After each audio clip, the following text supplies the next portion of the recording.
نبی کریم صلی اللہ علیہ وسلم نے ارشاد فرمایا اذا دعا الرجل امرأته الى فراشه فابت فبات غضبان عليها لعنتها الملائکة حتى تصبح. آپ صلی اللہ علیہ وسلم نے ارشاد فرمایا جب ایک خاوند اپنی بیوی کو اپنے بستر پر بلائے اور وہ انکار کر دے، پھر وہ اس سے ناراض ہو کر ناراضگی کی حالت میں پوری رات شوہر گزار دے تو صبح ہونے تک فرشتے اس عورت پر لعنت بھیجتے ہیں. اور اسی طرح نبی صلی اللہ علیہ وسلم نے فرمایا اذا دعا الرجل زوجته لحاجته فلتأته وان كانت على التنور. آپ فرماتے ہیں جب خاوند اپنی بیوی کو اپنی ضرورت پوری کرنے کے لیے بلائے تو وہ ضرور اس کے پاس جائے اگرچہ وہ تنور پر کیوں نہ ہو. یعنی اگر وہ روٹیاں بنا رہی ہے، کھانا بنا رہی ہے اور شوہر اپنی ضرورت پوری کرنے کے لیے بیوی کو بلائے تو بیوی کو جانا چاہیے. محترم دوستو بھائی، حضرت ابو زحیفہ رضی اللہ عنہ سے روایت ہے کہ نبی صلی اللہ علیہ وسلم نے حضرت سلمان رضی اللہ عنہ اور حضرت ابو دردہ رضی اللہ عنہ کے درمیان بھائی چارہ مواخات قائم کر دیا. چنانچہ حضرت سلمان رضی اللہ عنہ حضرت ابو دردہ رضی اللہ عنہ سے ملنے آئے تو انہوں نے حضرت ام دردہ رضی اللہ عنہ کو دیکھا کہ وہ پھٹے پرانے کپڑوں میں ملبوس ہیں، انہوں نے کوئی سنگار بناؤ نہیں کیا ہوا ہے. جب انہوں نے ان سے اس کی وجہ پوچھی تو کہتی ہیں حضرت ام دردہ نے کہا اس کی وجہ یہ ہے کہ تمہارا بھائی ابو دردہ جو میرے شوہر ہیں دنیا سے بالکل بے نیاز ہو چکے ہیں، ان کو بیوی کی ضرورت نہیں ہے، دوسرے الفاظ میں کہیں تو. اس کے بعد حضرت ابو دردہ رضی اللہ عنہ بھی گھر میں پہنچ گئے تو انہوں نے مہمان نواز یعنی اپنے بھائی حضرت سلمان رضی اللہ عنہ جو ان کے مواخات جو بھائی تھے ان کی مہمان نوازی کے لیے کھانا تیار کرایا اور انہیں کھانا پیش کیا اور کہنے لگے کہ آپ کھائیے. تو حضرت سلمان نے کہا بھائی آپ بھی میرے ساتھ کھاؤ. انہوں نے کہا میرا روزہ ہے. کیسا روزہ ہے؟ یہ نفلی روزہ ہے، آپ میرے ساتھ کھائیں گے تو میں کھاؤں گا، حدیث کے الفاظ ہیں. لہذا انہوں نے ان کے ساتھ کھانا کھایا. پھر جب رات ہو گئی تو انہوں نے کہا اپنے بھائی سلمان سے کہ آپ آرام کریں، میں نماز کے لیے یعنی نفل نماز پڑھنے جا رہا ہوں.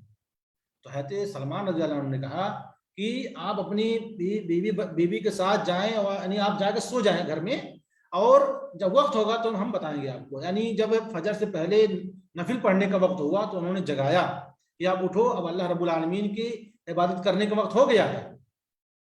تو اس کے بعد ابو دردہ رضی اللہ عنہ اٹھے، غسل وغیرہ کیا اور پھر نماز پڑھنے کے لیے چلے گئے.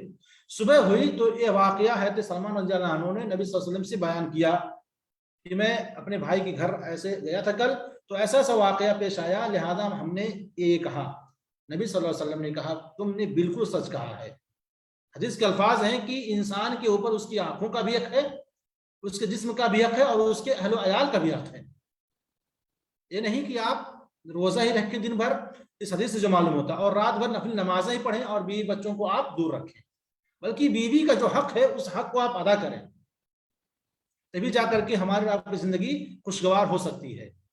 محترم ناظرین، ان تمام حدیث سے معلوم ہوتا ہے کہ خاوند کا بیوی پر اور بیوی کا خاوند پر حق ہے اور وہ ایک دوسرے سے لطف اندوز ہوں اور اپنی جنسی خواہشات کو پورا کریں. نمبر 3، خاوند بیوی کے ازدواجی تعلقات اور رازداری، یعنی بیوی اور خاوند کی جو آپسی جو بات ہے، جو راز کی بات ہے، وہ کہیں بیان نہیں کرنا چاہیے. نہ دوستوں سے، بہت سارے لوگ اپنے دوستوں سے بیان کرتے ہیں، سہیلیوں سے عورتیں بیان کر دیتی ہیں، جو کہ بالکل ناجائز ہے. میاں بیوی کا ایک دوسرے پر ایک مشترکہ حق یہ بھی ہے کہ وہ آپس کے ازدواجی تعلقات کو صیغہ راز میں رکھیں اور ایک دوسرے کا راز ظاہر نہ کریں. اللہ تعالیٰ فرماتے ہیں ہن لباس لکم وانتم لباس لہن، سورہ بقرہ سورہ نمبر 2 آیت نمبر 187 میں ارشاد فرمایا، اور وہ تمہارے لیے لباس ہیں اور تم ان کے لیے لباس ہو. اس آیت میں اللہ تعالیٰ نے میاں بیوی کے تعلقات کے لیے نہایت لطیف استعارہ فرمایا ہے، پردہ فرمایا ہے، جس کے کئی مفہوم ہو سکتے ہیں. جو الفاظ اللہ تعالیٰ نے بیان کیا اور کئی مفہوم کو ظاہر کرتے ہیں. علماء لکھتے ہیں کہ ایک تو یہ کہ جس طرح لباس اور جسم کے درمیان کوئی اور چیز حائل نہیں ہوتی، اسی طرح میاں بیوی کا ایک دوسرے سے تعلق ہوتا ہے. دوسرے کہ تم دونوں ایک دوسرے کے رازدار اور رازدان ہو. تیسرے ایک کہ تم ایک دوسرے کی عزت کے شریک ہو. چوتھے ایک کہ تم دونوں ایک دوسرے کے پردہ پوش ہو. یاد رہے کہ ازدواجی تعلقات کے رازوں کو ظاہر کرنا بالکل حرام ہے. بیوی کے ساتھ شوہر کیا کرتا ہے، شوہر کے ساتھ بیوی کا کیا تعلق ہے، بالکل اس کو ظاہر کرنا حرام ہے.